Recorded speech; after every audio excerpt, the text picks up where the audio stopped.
Oke, assalamualaikum warahmatullahi wabarakatuh. Kembali lagi di channel Dalam Yusuf Official. Baiklah, video kali ini kita akan ngobrol-ngobrol sedikit setelah buka bersama. Di sini ada Muhammad Rizky Ramdhani. Rizky Ramdhani di sini. Ahmad Zainida. Aman. Mari dik Ustaz. Oke. Salah satu teman kita ini berasal dari mana Ustaz? Negara Yaman, tepatnya di Kota Tarim. Di Kota Tarim. Berapa tahun di sana Ustaz? 5 tahun. 5 tahun. Di Kota Tarimnya 4 tahun. 1 tahun itu di Kota Mukalla. Iya, Mukalla. Iya, Mukalla. Di Kota Provinsi Hadromut. Kalau istilahnya kultur di sana itu seperti apa Ustaz? Istilahnya itu mahasiswa, apakah di sana memang banyak mahasiswa dari Indonesia juga? Ya, kalau mahasiswa Indonesia itu di negara Yaman itu tepatnya di Provinsi Hadromut itu kemungkinan besar Yaman itu termasuk mahasiswa Indonesia terbesar kedua. Yang pertama apa? Negara Mesir. Yang kedua negara Yaman. Dan rata-rata mendominasi. Terkhusus di Kota Tarim itu hampir 60% itu mahasiswa Indonesia. Sisanya Arab 20%, negara-negara lain 20%. 60% dari 60% Indonesia. Dari Indonesia. Berarti- dari berbagai macam provinsi. Wow, berarti memang di sana lebih dominan Indonesia juga ya walaupun di.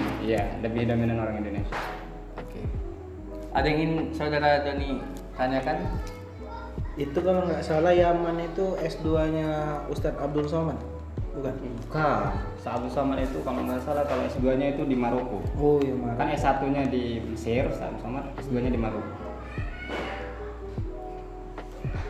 Istilahnya kalau misalkan sekarang mengenyam pendidikan di Indonesia, magister. Ya. Nah, kalau melihat dari sistem pendidikan, agak berat pembahasannya. Melihat dari sistem pendidikan itu bagaimana menurut pandangan Ustaz yang 4 tahun ya, 4 tahun di sana terus kembali lagi ke Indonesia dan mengenyam pendidikan di sini, terlihat perbedaan yang signifikan seperti itu. Ya, kalau dari segi manajemen pendidikannya memang agak berbeda dengan manajemen yang ada di Indonesia. Sistem kuliah di sana itu lebih terkhusus di Universitas Al-Agop itu dia lebih membahas kitab-kitab kuning.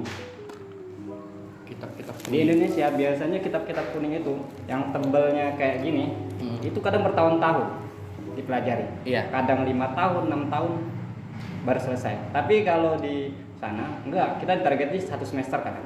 Yang satu kayak gini. Dan ujiannya pun beda dengan di Indonesia.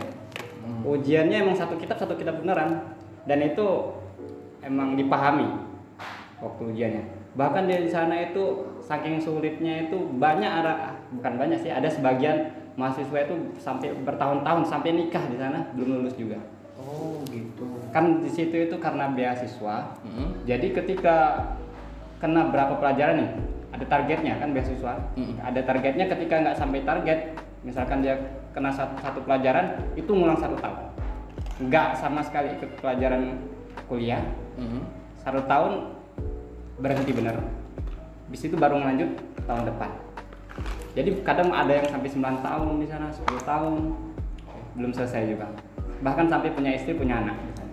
Dan menetap di sana enggak? Dan Ada yang menetap. ada sebagian yang menetap, ada sebagian pulang. Menarik sebenarnya membahas tentang pendidikan itu dari sudut pandang yang telah istilahnya tuh mengenyam pendidikan bukan hanya di Indonesia tetapi juga di luar Indonesia seperti itu. Nah, saya ingin mendengar pendapat saudara Doni nih. Tadi kan sudut pandang Ustadz yang pernah bersekolah di luar negeri lah bisa dikatakan. Nah, kalau misal pendidikan di Indonesia itu menurut Doni itu seperti apa? Kalau pendidikan di Indonesia itu tentunya sudah kita tahu juga kan, sudah dijelaskan sama Ustadz tadi. Kalau misalnya di Yaman itu lebih kalau misalnya untuk segi tertulis itu kurang Ustadz. Kurang. Tapi Dari segi orang Arab itu kebanyakan mereka itu kudet. Mereka nggak bisa teknologi. Hatta laptop mereka ngetik-ngetik itu nggak bisa rata-rata untuk S1-nya. Tapi ntar ketika S2-nya mereka baru belajar. Mereka diharuskan waktu S2. Untuk makalah-makalah itu baru mereka itu sering buat makalah di S2. Kalau di S1 itu nggak pernah sama sekali malah. Yang paling penting untuk penyampaiannya itu. Nah, mereka itu memahami teks doang.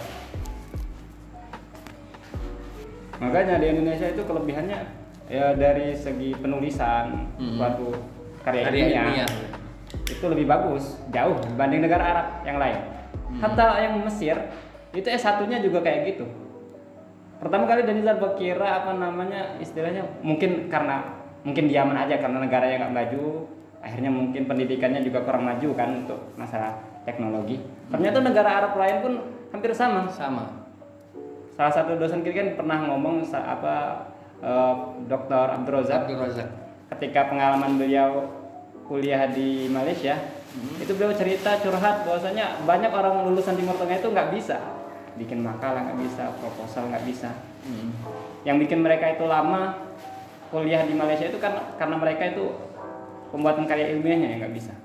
Tapi untuk masalah misalkan penyampaian mereka bagus. Berarti memang mereka lebih unggul dari istilahnya itu penyampaian, pemahaman, tapi dari segi penulisan karya ilmiah mereka dalam tanda kutip kurang karena lebih dominan kepada menghafal mungkin ya. Menghafal dan memahami.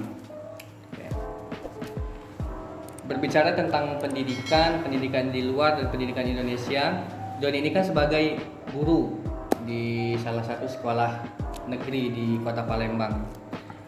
Bagaimana menurut saudara Dani pengalaman sebagai guru? Apakah itu istilahnya tuh penyampaian di situ, pengalaman di situlah, cerita hiruk pikuk menjadi seorang guru. Ustaz juga seorang guru kan? Iya. Ya saudara Dani dulu deh. Tentunya untuk menjadi seorang guru itu apa yang kita pelajari itu baru di masa kuliah itu baru sekitar 40% mungkin. Nah, sisanya 60% itu implementasinya untuk menjadi seorang guru itu.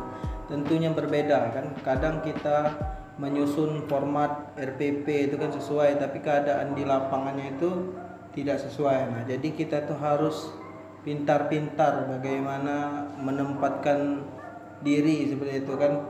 Jadi kalau misalnya ada siswa yang kurang seperti itu kan, nah itulah tantangan kita sebagai seorang guru seperti itu. Kalau Ustadz hiruk pikuk ataupun keluh kesah lah menjadi seorang guru di pesantren Ustadz? Pesantren. Jadi sebenarnya untuk kan karena Danizar ini ngajarnya itu di pondok, ini berbeda dengan ketika ngajar di SMP, SMA, sekolah umum. Itu agak berbeda. Yang namanya anak pondok itu mereka itu sebenarnya bukan malas anak pondok itu. Kan tetapi karena waktu mereka yang padat. Sehingga dalam istilah pondok itu rata-rata hampir kemungkinan 60-70% itu rata-rata banyakan tidur. Banyakan tidur. Ini dari data tadi perhatiin rata-rata setiap pondok kayak gitu. Kenapa? Karena istilahnya waktu mereka yang penuh.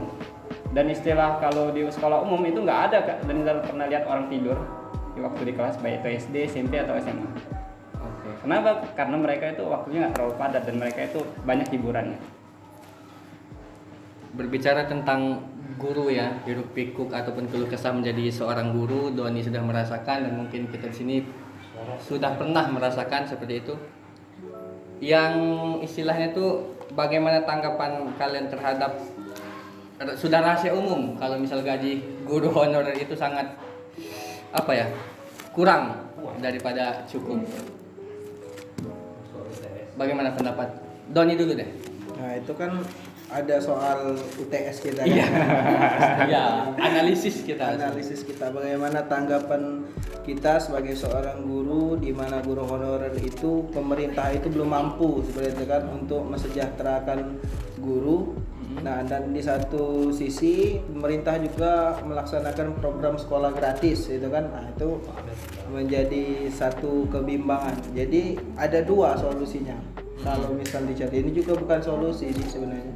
sebenarnya pekerjaan seorang guru ini tidak kalah pentingnya dengan pekerjaan polisi, tentara, dan pegawai-pegawai BUMN yang lain. Tetapi masih memang di Indonesia ini kurang diperhatikan, berbeda dengan negara-negara maju yang di luar sana seperti Malaysia, Amerika Serikat. Nah, itu kesejahteraan guru itu sudah menjadi pokok penting dalam suatu negara, karena secara tidak langsung guru itu kan mencetak generasi penerus bangsa seperti itu.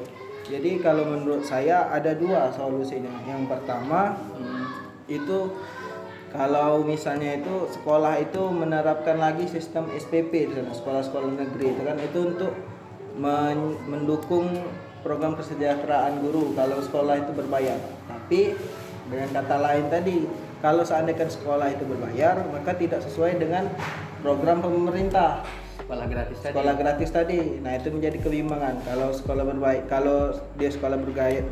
guru sejahtera, tapi bagaimana dengan masyarakat? Mungkin masyarakat mengeluh kan. Nah, dan yang kedua adalah dengan berarti guru itu harus mencari pekerjaan lain seperti itu untuk menunjang kesejahteraan hidupnya, itu mencari sambilan, dengan konsekuensinya bahwa guru itu fokusnya akan terpecah seperti itu. Benar. Terpecah itu. Jadi tidak fokus mengajar lagi. Mungkin itu kalau dari saya. Di mana di satu sisi guru harus memikirkan peserta didik bagaimana berkembang, di satu sisi juga memikirkan memenuhi biaya hidupnya. Menurut Ustadz? Kalau ditanya bahwasanya Indonesia itu untuk pendanaan guru, gaji pada guru itu terbatas. Sebenarnya kalau menurut pandangan Nizar bukan karena biaya, akan tetapi karena sistem dalam memanajemen tentang perundang-undangan guru. Kenapa? Kalau kita mau dana, kalau seandainya disediakan emang dari pemerintah untuk masalah dana, masalahnya dana itu apakah emang benar bakal sampai ke guru? Yang paling penting itu harus dirubahnya kebijakan-kebijakan tentang guru tadi. Itu poin pentingnya. Kalau masalah dana mungkin kita banyak, dari zakat bisa, dari pajak bisa. Masalahnya keuangan ini ketika penyalurannya apakah benar-benar sampai? Itu masalahnya.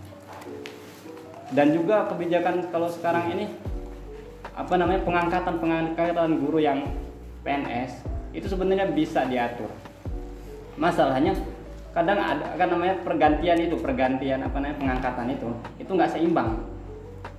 Padahal harusnya yang sudah pensiun itu segera digantikan dengan penerus yang baru. Akan tetapi masalahnya pengangkatan ini ditunda terus. Akhirnya semakin banyak, semakin menumpuk, dan guru-guru honorer juga tidak dibatasin untuk pengangkatannya. Semuanya bisa masuk terus. Oke, mungkin tidak ada habisnya membahas tentang pendidikan dan juga nasib guru-guru di Indonesia. Itulah mungkin video kali ini. Terima kasih yang sudah menonton. Terakhir deh, closing statement dari masing-masing. Doni dulu. Closing statement ya. Kalau saya, closing statementnya itu kerjakan apa yang bisa kita kerjakan seperti itu. Artinya jangan menunda-nunda sesuatu seperti itu. Oke, Ustaz. Ikhlas dalam beramal. Ikhlas beramal. Mau aku menaknya. Ikhlas beramal. Oke, terima kasih. Assalamualaikum warahmatullahi wabarakatuh. Waalaikumsalam.